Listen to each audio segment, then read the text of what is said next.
Train अपनी पूरी रफ्तार में भागी चली जा रही थी। संध्या काल का समय था।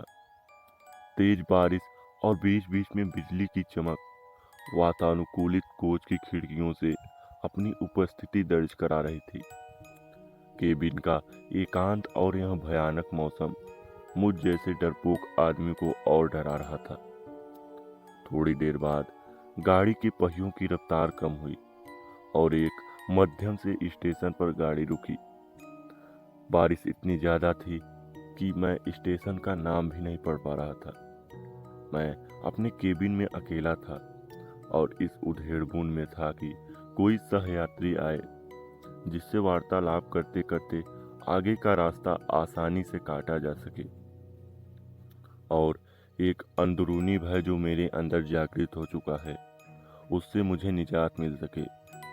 तभी किसी ने केबिन का दरवाजा खटखटाया और एक शांत सा दिखने वाला व्यक्ति केबिन में दाखिल हुआ।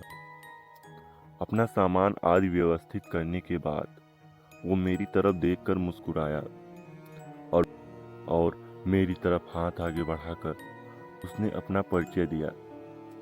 मैं मिस्टर बोस, वो बोला। मैं कोलकाता जा रहा हूँ पुनर्जन्म से संबंधित एक कार्यशाला में भाग लेने के लिए।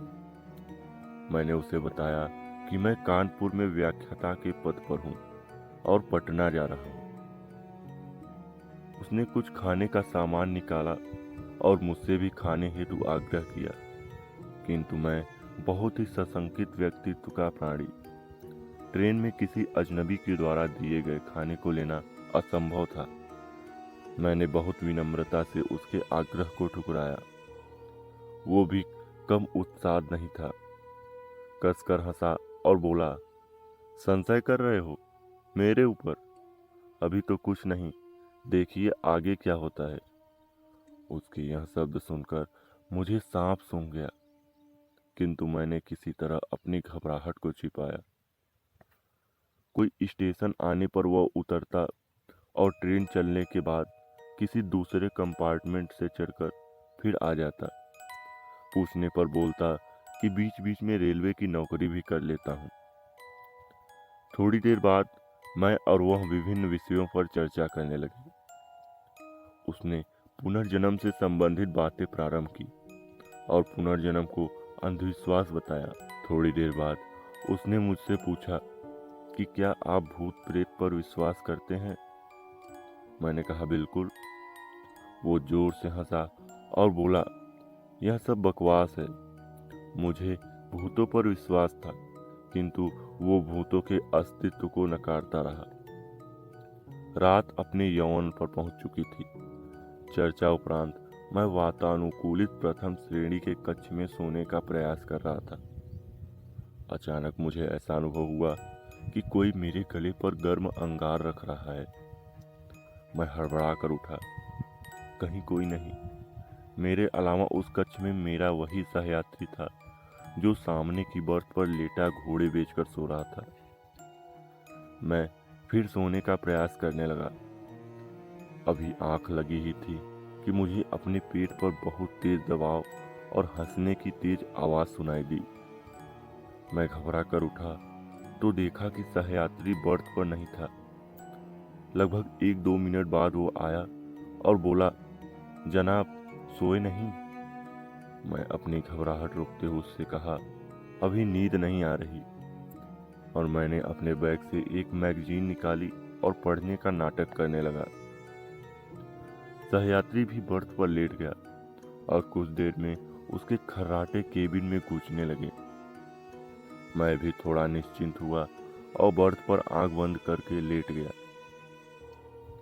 ट्रेन कभी धीमी होती, कभी रफ्तार पकड़ लेती, लेकिन मेरे दिल ने अब तेज रफ्तार ही पकड़ रखी थी। भय और घबराहट के कारण लघुशंका की इच्छा अपने आप जीवित हो जाती है और मैं टॉयलेट की तरफ मुड़ जैसे ही मैंने टॉयलेट का दरवाजा खोला, वो सहयात्री मुझे अंदर दिखा और मैं चिल्लाते हुए अपनी बर्थ की तरफ भागा। देखा तो वो सहयात्री इत्मीनान से अपनी बर्थ पर सो रहा है। मैंने घबराहट में उसे जगाया। वो बोला, अरे क्या हुआ? इतना मासूम लग रहा था, वो जैसे कुछ जानता ही ना हो। मैंने कहा, आप यहाँ भी और वहाँ टॉयलेट में भी? वो कुटिलता से हंसा और बोला, मैं कितने रूप में कहीं पर भी रह सकता हूँ। घबराहट के मारे मैं पसीने से तरबतर, बिल्कुल निर्जीव सा खड़ा उसके सामने। वो बोला, तुम्हें भूतों पर विश्वास था ना? तुम्हें तुम्हारे विश्वास का प्रमाण देना था। तुम्हारे जैसे लोगों के कारण ही हम भूत पिशाच लोगों का अस्तित्व है। इतना कहकर वो मेरी आंखों के सामने से अचानक गायब हो गया। मैं डर के मारे अवाक और निर्जीव सा अपनी बर्थ पर बैठा था। तभी केबिन के अंदर टिकट निरीक्षक आया। उसका चेहरा देखकर मुझे बेहोशी छाने लगी, क्योंकि यह वही सहयात्री था मेरा, और वो टिकट चेक कर मुस्कुराता हुआ चला गया।